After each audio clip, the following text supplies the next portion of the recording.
Hello my dear students, how are you all? I welcome all of you on WS Academy. This is English grammar lecture and these are the confusing pair of words and today's first word is this current and present. Today's first pair of word is current and present. आप current हम कहाँ पे इस्तेमाल करते हैं, present हम कहाँ पे इस्तेमाल करते हैं.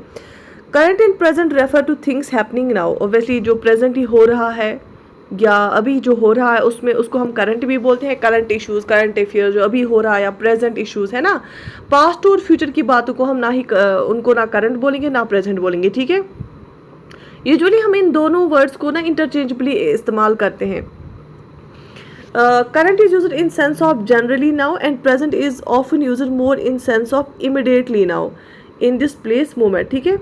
तो अगर आपको इमिडिएटली जो है जनरली अभी की बात हो रही है तो हम करंट बोलते हैं. तो अगर इमिडिएटली कोई चीज़ हो रहा है in this place in this moment तो हम प्रेजेंट इस्तेमाल करते हैं. जैसे example, my brother currently lives in New York. वो ये जनरल चीज़ है कि my brother currently lives in New York but he is in Los Angeles at present. तो इमिडिएटली अभी की बात. जनरली आजकल वो न्यूयॉर्क में रह रहा है लेकिन इस टाइम पे प्रेजेंट में वो लॉस एंजल्स में. तो ऐसे हम इस्तेमाल करते हैं कि करंट आप करते हो जनरली अभी वाले टाइम, प्रेजेंट वाले टाइम की बात करते हो, लेकिन प्रेजेंट आप एट अ पर्टिकुलर मोमेंट की इमिडिएटली इस टाइम की बात कर रहे हो तो हम प्रेजेंट इस्तेमाल करते हैं. ठीक है. In general he is in New York but at this very moment. अगर अभी इस मोमेंट की बात करेंगे ही इज़ इन लॉस एंजल्स. तो जनरली हम जनरल वर्ड के लिए, जनरल प्रेजेंट के लिए हम करंट इस्तेमाल करते हैं एंड पर्टिकुलर मोमेंट के लिए प्रेजेंट इस्तेमाल करते हैं. Right. Okay. At present always means now. Presently means now very soon. Example, she will be here presently. ठीक है. She will be here very soon. ठीक है. प्रेजेंट हम इस्तेमाल करते हैं कि बहुत जल्द वो यहाँ पे होंगी, very soon. And he is presently working on a new project. He is working on a new project right now. ठीक है. तो एट दिस इमीडिएट मोमेंट कौन क्या कर रहा है तो उसको हम प्रेजेंट से इस्तेमाल करते हैं. और जनरली अगर अभी की बात, इस टाइम की बात हो रही है तो हम जो है करंट इस्तेमाल करते हैं. जैसे मैं बोलूँगी currently I am working on an project, I am in mid of that at present. तो इस मोमेंट की अगर मैं बात करूँगी करंटली आजकल मैं क्या कर रही हूँ, प्रेजेंटली मैं एक प्रोजेक्ट पे काम कर रही हूँ, लेकिन अगर मैं इस मोमेंट की बात करूँगी मैं मिड ऑफ द प्रोजेक्ट हूँ. ठीक है. Currently I am doing work on A project but presently I am in mid of that. ठीक है. बात समझ में आ गई. करंट और प्रेजेंट के आपस में क्या फ़र्क है. ओके. इफेक्ट और इफेक्ट अगर हम देखेंगे, ए से A F F E C T effect and E से E F F E C T effect. ठीक है. इफेक्ट और इफेक्ट की अगर हम बात करेंगे, इफेक्ट एक वर्ब होता है used for the process of one thing causing another thing to change. Affect हो गया, he is affected by anything, मतलब असर हो गया उसका, उस पर असरात पड़े उसके, तो that is a verb. Affect एक वर्ब है क्योंकि एक्शन है, कुछ असर हो गया उसमें, वो उसमें चेंजेस आ गई. ठीक है. तो ये जो वर्ब है अफेक्ट वाला, ए वाला इफेक्ट जो वर्ब है, used for process of one thing causing another thing to change. अगर एक चीज़ दूसरी चीज़ पे ऐसा असर डाल रहा है कि वो चेंज हो रहा है, उसको हम इफेक्ट बोलते हैं. वो एक वर्ब होता है. जो इफेक्ट है ना, इफेक्ट नाउन है. It means end result of some change. हम बोल के इस पर ये इफेक्ट आ गया, कुछ क्या रिजल्ट हो गया उस पर. ठीक है. It has some harmful effects. तो मतलब कि इससे ये हो गया, उससे वो हो गया, तो ये नाउन है. कुछ रिजल्ट्स क्या हो गए, इससे ये हो गया, रिजल्ट कुछ ऐसे आ गए, तो it has some harmful effects. But it affected a lot. इसमें कितनी बुरी तरह से चेंज लाई, तो ये वर्ब है. तो ए फॉर इफेक्ट वर्ब है and E for affected noun है. ठीक है. अफेक्ट हो गया जब एक चीज़ दूसरी चीज़ पे कुछ असरात डालेगा, चेंज करेगा, और इफेक्ट हो गया रिजल्ट, उस असरात का रिजल्ट. ठीक है. जैसे the disease is affecting my ability to breathe. ये जो डिजीज़ है, मुझे जो मेरी ब्रीथिंग की एबिलिटी है उसको चेंज कर रहा है, उसमें जो है कमी ला रहा है. The medicine has an instant effect on the pain. तो रिजल्ट क्या था, इफेक्ट हमने इस्तेमाल किया कि मेडिसिन खा के हमें पेन रिलीफ हो गई, तो उसका रिजल्ट था ना वो, तो हमने इफेक्ट का इस्तेमाल किया. The medicine had an instant effect on the pain. तो आपको याद रखना है कि जब जो इफेक्ट होता है ये वर्ब होता है, इफेक्ट नाउन होता है. राइट. और इफेक्ट क्या होता है, एक चीज़ जब दूसरी चीज़ पे चेंज लाएगा, कोई चीज़ काज करेगा चेंज। इफेक्ट होता है रिजल्ट उस चेंज का, whether it will be good और bad. So now another group of words, यहाँ पे 3 है, एलो, लेट एंड परमिट। ठीक है, अब ये तीनों जो है इनकी मीनिंग सेम है। ये तीनों एलो करना, लेट करना, परमिट करना, ये तीनों वर्ब्स है। क्या है, verbs. The all these verbs जो है, the all three are verbs. मगर इनकी डिफरेंट मीनिंग तो इनकी सेम है, लेकिन डिफरेंस कहाँ पे है, इनकी ग्रामेटिकल स्ट्रक्चर में। कहाँ पे, ग्रामेटिकल स्ट्रक्चर में। जैसे फॉर एग्जाम्पल लेट जो है ना, लेट के बाद हमेशा पर्सन होता है या कोई थिंग होता है, अगर ग्रामेटिकली जब आप सेंटेंस बनाते हैं, और उसके बाद वर्ब आता है। ठीक है, बेस फॉर्म वर्ब की, टू के बगैर, विदाउट टू। ठीक है, वर्ब आता है सीधे, बेस फॉर्म वर्ब की। जैसे देखो, याद रख लेना, जब लेट आता है, लेट के बाद पर्सन या थिंग होगा और उसके बाद वर्ब आता है, लेकिन वर्ब की बेस फॉर्म, मेन वर्ब आता है और विदाउट टू आता है। ठीक है, देखो जैसे आई do not let my kids watch violent movies. देखो लेट के बाद क्या है, किड्स, किड्स पर्सन है ना, इंसान है। ठीक है, और वॉच क्या है, वॉच वर्ब है, और वर्ब की बेस फॉर्म है, ना ही वॉचड आया, ना ही वॉचिंग आया।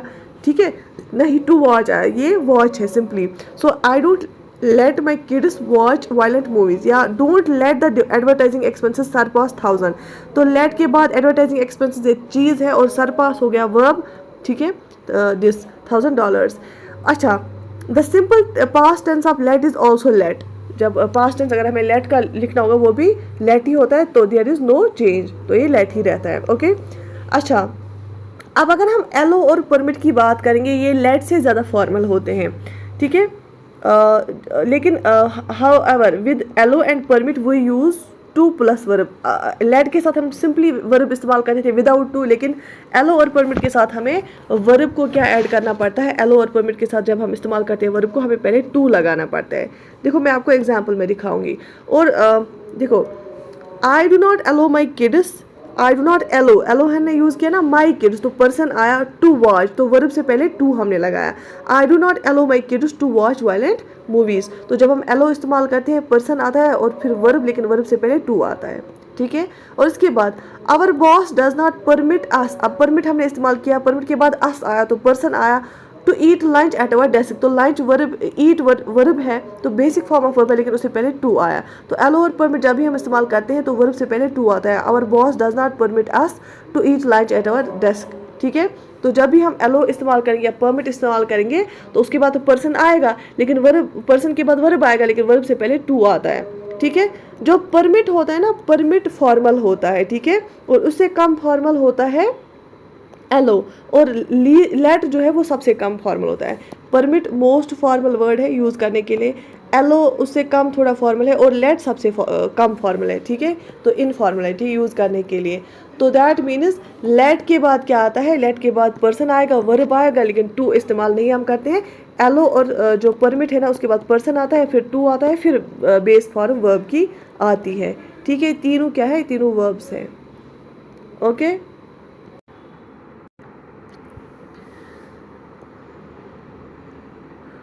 so another pair of words is amoral and immoral, right? Okay, तो देखो, the word immoral means something is against established moral principles। ठीक है, जितने हमारे moral principles होते हैं, कुछ ethics होता है, एक पर्टिकुलर सोसाइटी के moral principles होते हैं, अगर उसके अगेंस्ट कोई जाता है, उसको हम immoral बोलते हैं। क्या बोलते हैं, immoral बोलते हैं। एग्जाम्पल इसकी क्या है, जैसे मॉरलिटी, हम बोलते हैं ना कि एक मॉरल वे में, कि जो कुछ सेट नॉर्म्स होते हैं जिससे जो हमारी सोसाइटी एक्सेप्ट करती हैं, लीगल कुछ काम, जैसे जो सोसाइटी का नॉर्म बना होता है, तो उसको अगर वाइडली वो एक्सेप्ट होते हैं, उसको हम मॉरल प्रिंसिपल बोलते हैं। अब अगर उसके अगेंस्ट कुछ जाता है, उसको हम बोलते हैं इमोरल, राइट? ओके, जैसे एग्जाम्पल्स है, many religions consider lying and cheating immoral, है ना। बहुत सारे रिलीजन्स है, ऑलमोस्ट सारे मजहब जो है वो झूठ बोलने या धोखाधड़ी करने को इमोरल जो है वो सही नहीं मानते हैं। ठीक है, so these activities are treated as immoral. ठीक है, मॉरल प्रिंसिपल्स हो गए वो जो सही माने जाते हैं। ठीक है, okay, the word amoral means something completely free from moral consideration, it is neither moral nor immoral. देखो, अमोरल जो होता है ना, समझो कि ये न्यूट्रल है, ना ही ये मॉरल है ना ही इमॉरल है। अमॉरल को कोई कनेक्शन ही नहीं है मॉरलिटी के साथ, ना ही ये मॉरल है ना ही इमॉरलिटी है, ये बिल्कुल ही इससे फ्री है। Money itself is amoral, it is simply a tool that can be used for good और इविल। मतलब जो पैसा है वो ना ही गलत है ना ही सही है, आप उसका इस्तेमाल कैसे करते हो वो डिटरमाइन करेगा आपका पैसा मॉरल है या इमॉरल है। अगर आप वो गलत काम में लगाओगे तो वो इमॉरल है, अगर वो आप सही काम में लगाओगे तो मॉरल एक्टिविटी बनेगी। लेकिन पैसा खुद अमॉरल है, उसको मॉरलिटी के साथ कोई लेना देना नहीं है। आप कोई काम कर रहे हो, आपको उसके पैसे मिल रहे हैं, आगे अगर आप गैम्बलिंग में डालोगे तो वो क्या कहलाएगा, और अगर आप आगे किसी बच्चे को पढ़ाने में डालोगे तो वो क्या कहलाएगा। सो दैट मीन्स इमोरल जो है वो हो गई गलत काम अगेंस्ट द मॉरलिटी, और अमोरल हो गया जिसका कोई राब्ता नहीं है ना मॉरलिटी के साथ ना इमोरलिटी के साथ। ये बिल्कुल अलग थलग है, ये न्यूट्रल है। जब कोई चीज़ न्यूट्रल होती है, जब तक ना वो किसी सिचुएशन में आके अच्छा या बुरा काम करेगा, उसको हम अमोरल बोलते हैं। ठीक है, इसके बाद आती है यूजुअली एक कंट्री का नाम, और जिसमें हम कंफ्यूज हो जाते हैं। ब्रिटेन क्या है, इंग्लैंड क्या है, यूके क्या है। ठीक है, ब्रिटेन, इंग्लैंड और यूके हम इस्तेमाल करते हैं इंटरचेंजेबली, हम जब मर्जी हम इस्तेमाल करते हैं। These words are different because of their geography. तो ये जियोग्राफिकली डिफरेंट है। ठीक है, हमें लगता है सेम है, ब्रिटेन भी वही है, इंग्लैंड भी वही है, यूके भी है, बट जियोग्राफी के हिसाब से वो डिफरेंट है। इंग्लैंड एक सिंगल कंट्री है, और capital of England is London. England की कैपिटल क्या है, लंदन है। ठीक है, great Britain is an island that contains 3 countries. जो ग्रेट ब्रिटेन है ना वो एक जजीरा है, वो एक आइलैंड है। आइलैंड होता है ना जिसके इर्द गिर्द पानी होता है, तो वो एक आइलैंड है। ग्रेट ब्रिटेन एक आइलैंड है जिसके इर्द गिर्द पानी है, और इसमें 3 कंट्रीज आती है। 3 कंट्रीज को मिला के हम ग्रेट ब्रिटेन बोलते हैं, एक इंग्लैंड, एक स्कॉटलैंड और एक वेल्स। ठीक है, EWS भी आप इसको याद रख सकते हो। EWS एक कैटेगरी है ना, EWS। इंग्लैंड, स्कॉटलैंड और वेल्स, इंग्लैंड, वेल्स और स्कॉटलैंड, ये तीनों जब मिलते हैं तो हम इन तीनों को इकट्ठे बोलते हैं ग्रेट ब्रिटेन। अदरवाइज जो इंग्लैंड है ना, ये ग्रेट ब्रिटेन की एक कंट्री है और इसकी कैपिटल है लंदन। ठीक है, जैसे आपने गाना सुना होगा, London bridges falling down, right. Okay, तो इंग्लैंड, स्कॉटलैंड, वेल्स आता है ग्रेट ब्रिटेन में। The UK, United kingdom is a political unit that includes 4 countries. जो यूके है ना, यूनाइटेड किंगडम, हम ये एक जियोग्राफिकल नहीं, ये एक पॉलिटिकल यूनिट है जिसमें 4 कंट्रीज एक पॉलिटिकल यूनिट में आती है। दैट इज, एक इंग्लैंड आएगा, स्कॉटलैंड आएगा, वेल्स आएगा, that means EWS, great Britain सारा आएगा, और नीदरलैंड आएगा। तो दैट मीन्स, देखो, दैट मीन्स इंग्लैंड एक कंट्री है जिसका कैपिटल है, जिसकी कैपिटल लंदन है। ठीक है, अब इंग्लैंड एक आइलैंड पे है जिसको नाम है ग्रेट ब्रिटेन। उस आइलैंड में एक तो इंग्लैंड है, वेल्स है और स्कॉटलैंड है, राइट। और यूके जो है ये एक पॉलिटिकल यूनिट है जिसमें एक तो इंग्लैंड है, वेल्स है, स्कॉटलैंड है और नॉर्दर्न आयरलैंड है, राइट। बात समझ में आ गई। So basically these are the 3 different terms geographically, but we use it these as interchangeably. हम ये कंफ्यूज हो जाते हैं कि ये है क्या, राइट। बात समझ में आ गई। Okay, moving to another pair of words. Another confusing pair of words is here on your screen. It is change और स्विच। हम बोलते हैं ना, इसको चेंज करो, इसको स्विच करो, आप स्विच करो इससे। The word change means for something to become different. आप चेंज करो, आप कुछ डिफरेंट बनो आप। ठीक है, the word switch is more specific. Switch भी इस सिचुएशन में यूज होती है, बट स्पेसिफिक कुछ चीज़ों में यूज होती है। स्विच करना मतलब it means to stop using doing one thing, start using doing another thing. कि अगर आप अभी कोई चीज़ कर रहे हो, अभी कोई काम कर रहे हो, हम बोलते हैं स्विच योर करियर। कि आप अभी एक करियर पाथ पे चल रहे हो, आप स्विच करके दूसरे करियर पाथ पे आ जाओ।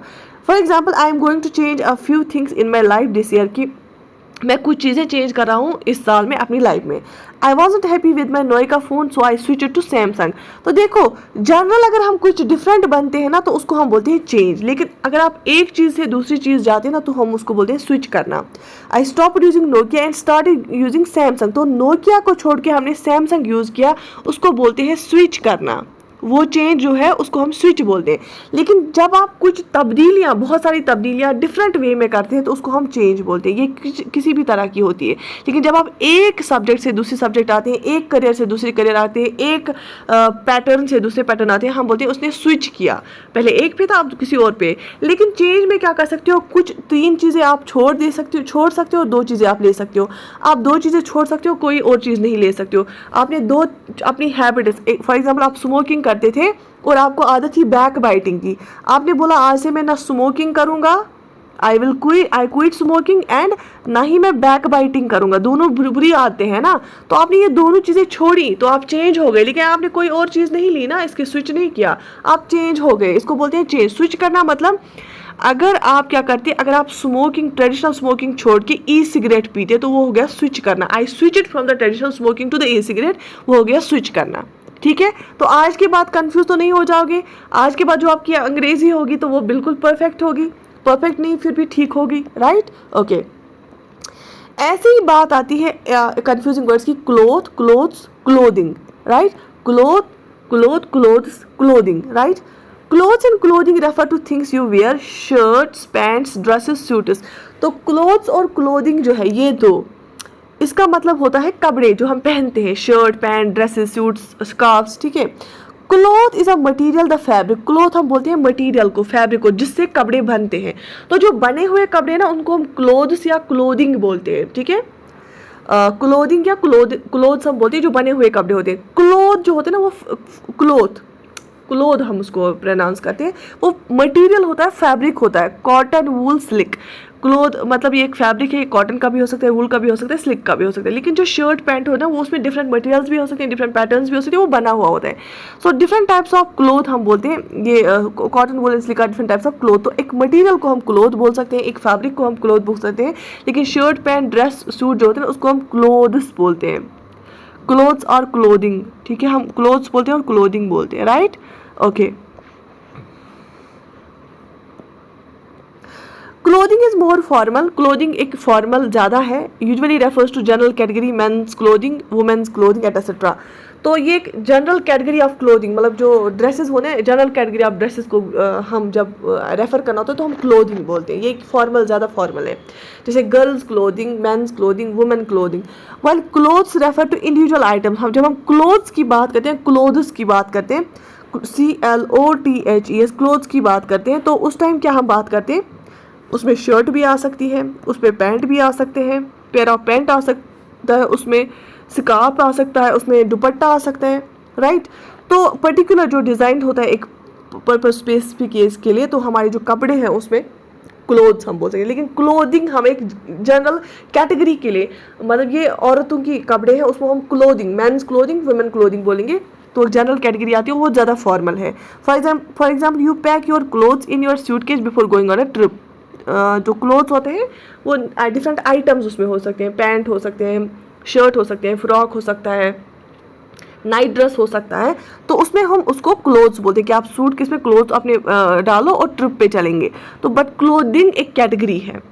I like this type of clothing, मुझे ये कैटेगरी वाले पसंद है। I like that formal type of clothing, मुझे फॉर्मल ड्रेसेस पसंद है, तो वो कैटेगरी को हम कहते हैं। क्लोथ जो सिंपल होता है, CLOTH, वो मटेरियल को हम बोलते हैं या फैब्रिक को हम बोलते हैं। Cotton cloth, this is the cotton cloth, this is the woollen cloth, this is the slick cloth, right. So it shows a material. बात समझ में आ गई? यहाँ तक बात समझ में आ गई? Okay, I think this is sufficient for today, and do write in the comment section कि आपको कैसा लग रहा है। Do write review to me so that कि I will make more and more videos for you. So take very good care of yourself. Allah Hafiz.